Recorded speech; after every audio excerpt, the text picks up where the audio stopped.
cette nouvelle église, bien que se disant catholique, n'a pas pu faire sauter le verrou magistériel, fondation inébranlable de la Sainte Église. En effet, le dogme de l'Église, pour éviter qu'une infiltration jusqu'au sommet de la hiérarchie catholique puisse détruire cette institution divine, a prévu qu'aucun hérétique ne pourrait jamais monter sur le trône de Pierre. Cet enseignement dogmatique se retrouve dans le droit canonique, notamment dans la bulle de Paul IV, Cum ex apostolatus, qui dit bien que si le souverain pontife lui-même a, avant son élection au trône de Saint-Pierre, dévié dans la foi, ou est tombé dans l'hérésie, son élection est nulle, sans valeur et non avenue, et son pontificat ne peut être tenu comme légitime en aucun de ses actes. La bulle dogmatique Cum ex apostolatus officio déclare: si jamais à un moment donné il apparaît qu'un évêque ou un cardinal de l'Église romaine ou même le pontife romain, avant sa promotion ou son élévation en tant que cardinal ou pontife romain, est dévié de la foi catholique ou soit tombé dans quelque hérésie que ce soit,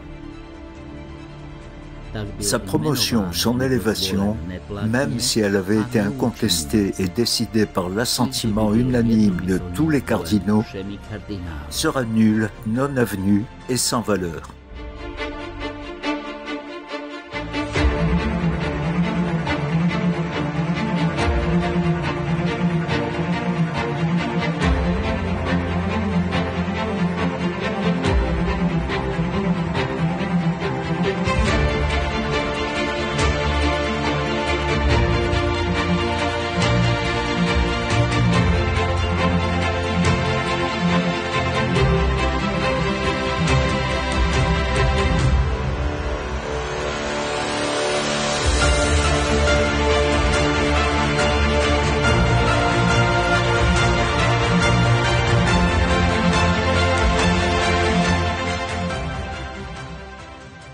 Monseigneur Vigano accuse Bergoglio d'être un usurpateur, donc de ne pas être pape. Mais précisément parce que cet événement est emblématique, je souhaite que les fidèles comprennent que le crime de schisme n'est pas consommé, lorsqu'il y a des raisons fondées de considérer l'élection du pape comme douteuse, en raison du vitum consensus. Alors le vitum consensus, c'est le vice de consentement. Ça, c'est un élément que Monseigneur Vigano est allé chercher dans la thèse dite de Cassis Iacum de Monseigneur Gérard Deslauriers. Il ne se fonde pas que là-dessus, mais il est allé chercher cela. Monseigneur Vigano ne fait pas référence à la thèse, il ne semble pas y adhérer, mais il est allé chercher cet élément. Et ma foi, si ça lui a permis de se rapprocher de la vérité, tant mieux. Mais Monseigneur Vigano, entre guillemets, est œcuménique d'un point de vue vacantiste, puisqu'il va également citer une bulle que nous avons souvent citée à ce micro, qui est cette bulle haïe des lefévristes, qui est Cum ex apostolatus officio du pape Paul IV. Je répète, la bulle Cum ex apostolatus officio du pape Paul IV. Pierre Tiremont, vous vous souvenez ce qu'elle dit, cette bulle? Non, mais tu vas me le rappeler. Cette bulle établit que si on élit un hérétique en tant que pape, son élection est nulle et non avenue, et ce, même si son élection avait été universellement acceptée. Donc on nous dit s'il y avait eu l'obéissance qui a été rendue par tous dans la bulle. Voilà. Donc Monseigneur Vigano se sert de cette bulle pour nous dire que Bergoglio n'est pas pape. C'est un hérétique, donc il ne peut pas être pape. Citation. La bulle Cum ex apostolatus officio de Paul IV établit à perpétuité la nullité de la nomination ou de l'élection de tout prélat, y compris le pape, qui serait tombé dans l'hérésie avant leur promotion ou leur élévation au cardinalat ou au souverain pontifical. Monseigneur Vigano nous rappelle que pour un faux pape, eh bien, tous ces actes sont dénués d'autorité. Ensuite, accrochez-vous bien, c'est pourquoi, avec sérénité de conscience, je crois que les erreurs et les hérésies auxquelles Bergoglio a adhéré avant, pendant et après son élection et l'intention placée dans l'acceptation présumée de la papauté rendent son élévation au trône nulle et non avenue. Donc les hérésies de Bergoglio, en application de cette bulle, rendent son élévation nulle et non avenue. Monseigneur Vigano nous dit que cette bulle est établie à perpétuité, je sais que c'est discuté par certains.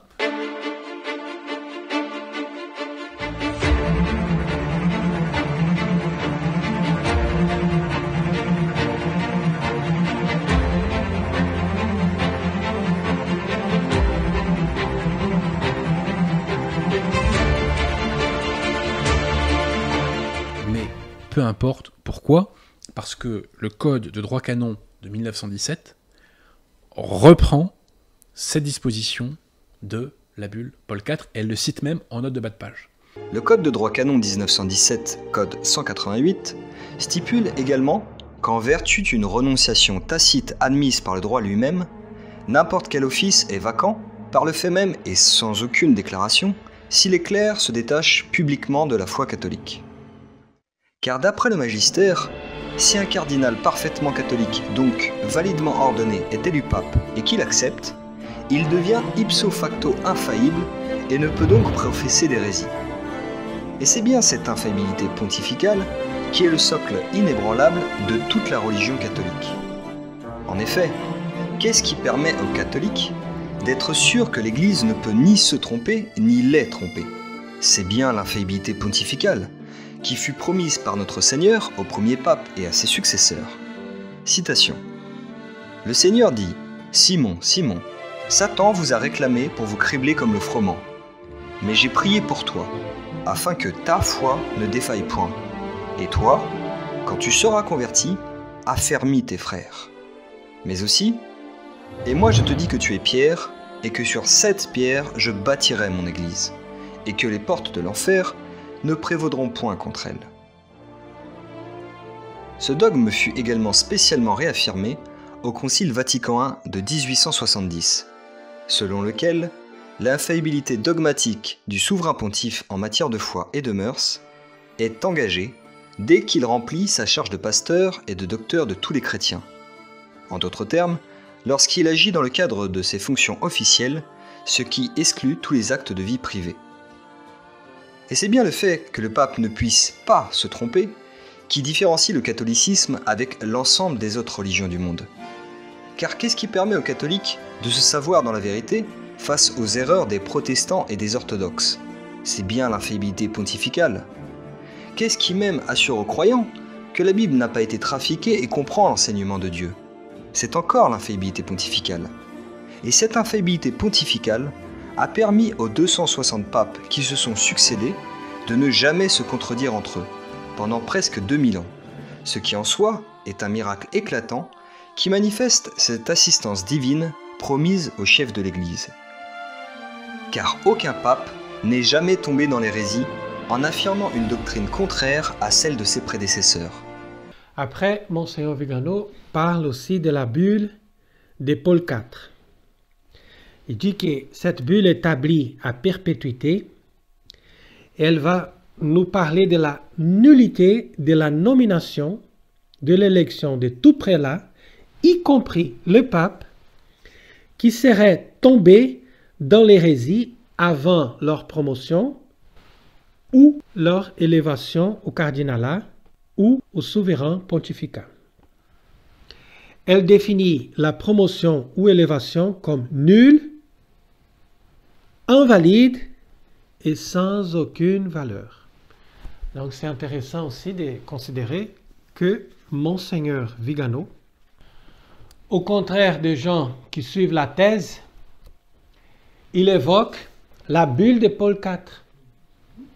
Et ça, c'est très important parce que cette bulle, c'est un document infaillible d'un pape qui va nous garantir, du point de vue canonique, c'est-à-dire que c'est une loi perpétuelle qui nous donne la certitude que un monsieur qui est hérétique, qui est élu comme pape, ne peut pas devenir pape. Et ça, du point de vue canonique, parce que du point de vue théologique, c'est clair et net, c'est évident. Mais il fallait aussi une loi, parce que la loi canonique, elle ferme la question. Mais je ne sais pas pourquoi les gens qui suivent la thèse, ils vont toujours dire que cette bulle n'est plus valide et qu'on doit aller pour d'autres chemins. Et comme ça, on n'arrive jamais à des conclusions. C'est ça le problème. Donc il faut considérer que c'est très important de voir que Monseigneur Vigano, il évoque cette bulle dans ces documents-là.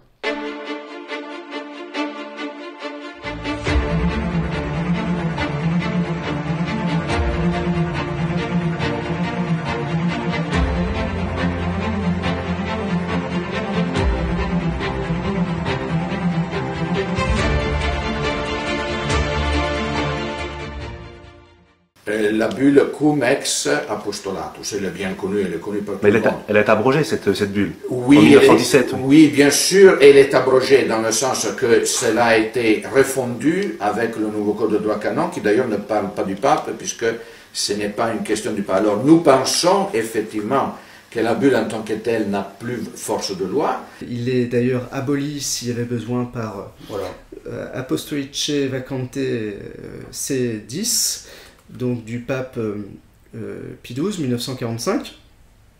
Et ce texte empêche que les irrégularités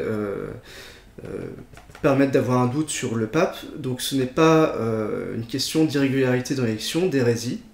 Et Cum ex apostolatus nous apprend au moins ça. Oui, en fait, il y a deux choses à dire, deux choses à retenir. Le Cum ex apostolatus fait partie des arguments favoris des totalistes, et à notre avis, la réponse de Mathieu Lavagna de la Bérafray, elle est tout à fait correcte. C'est-à-dire qu'on ne peut pas utiliser cet argument comme une preuve que voilà, c'est impossible que Paul VI soit pape.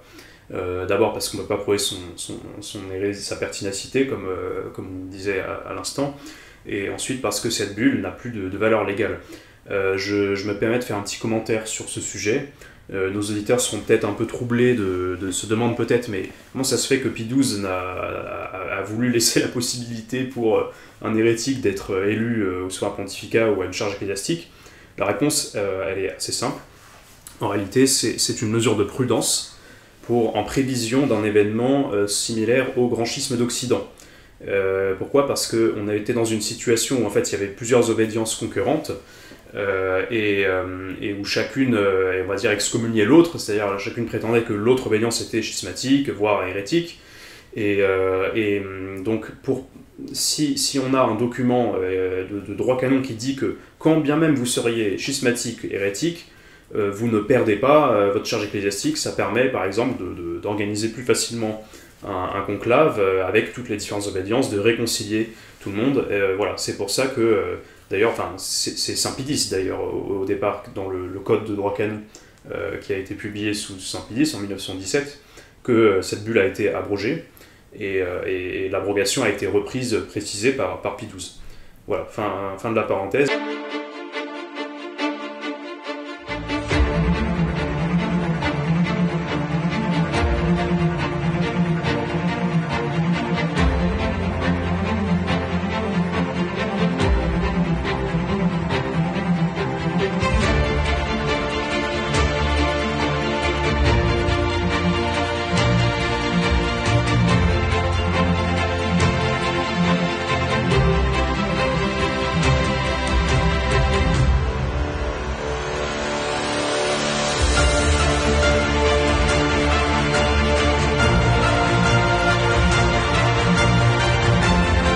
Alors, ensuite, nous avons deux textes de droit canonique qui nous expliquent que l'hérétique perd sa charge par le fait même ipso facto. Alors, le premier texte, c'est une bulle qui a été publiée donc, le 15 février 1559 par le pape Paul IV en pleine crise protestante. Alors, qu'est-ce que dit Paul IV? Eh bien, il dit que tout ecclésiastique, tout prélat qui dévierait de la foi catholique ou qui tomberait dans le schisme ou l'hérésie perdrait sa charge. Et donc, tout catholique, ça inclut le clergé, les barons, les comtes,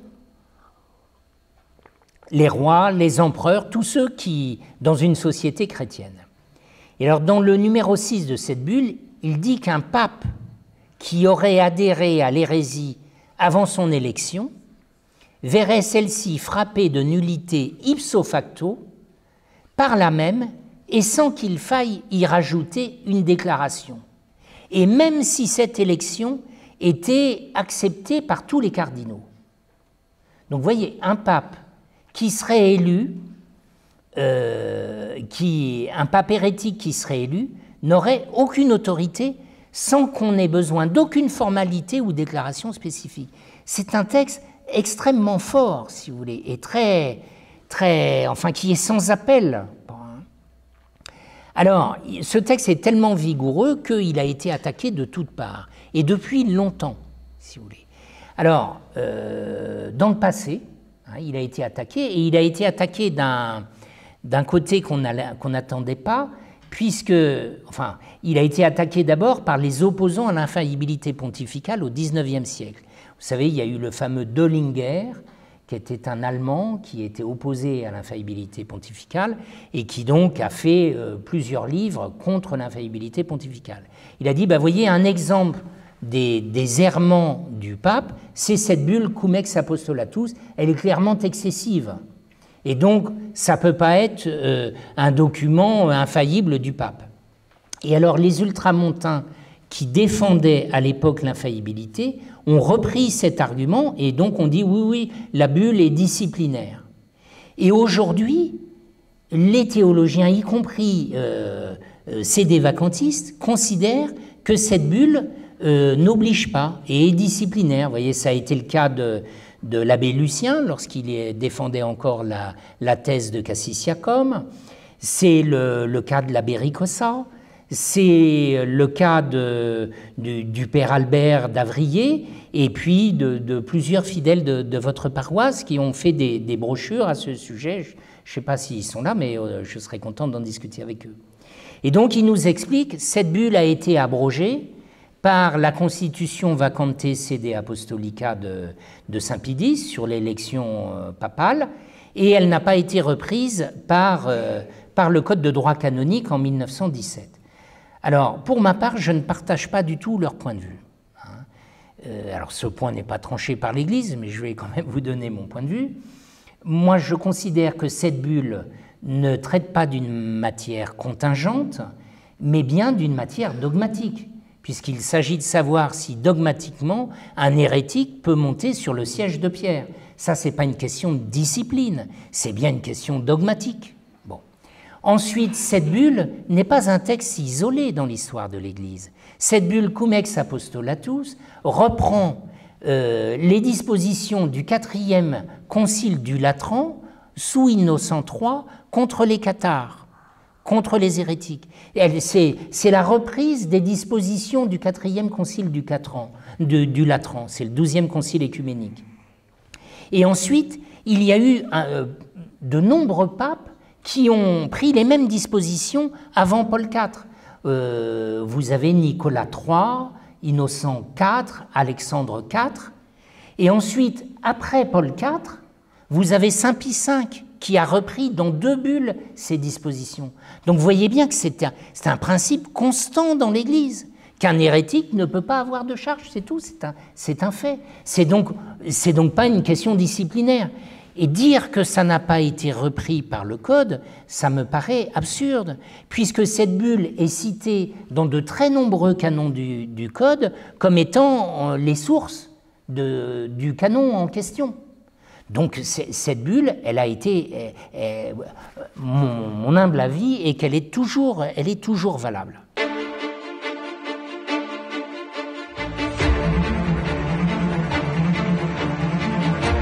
La très sainte Vierge Marie nous a notamment prévenu lors de son apparition à La Salette en 1846, où elle dit bien à Mélanie Calvat de faire passer un message à tout son peuple, selon lequel l'Église sera éclipsée, les mauvais livres abonderont sur la terre, les esprits de ténèbres répandront partout un relâchement universel pour tout ce qui regarde le service de Dieu, la vraie foi s'est éteinte et c'est désormais la fausse lumière qui éclaire le monde.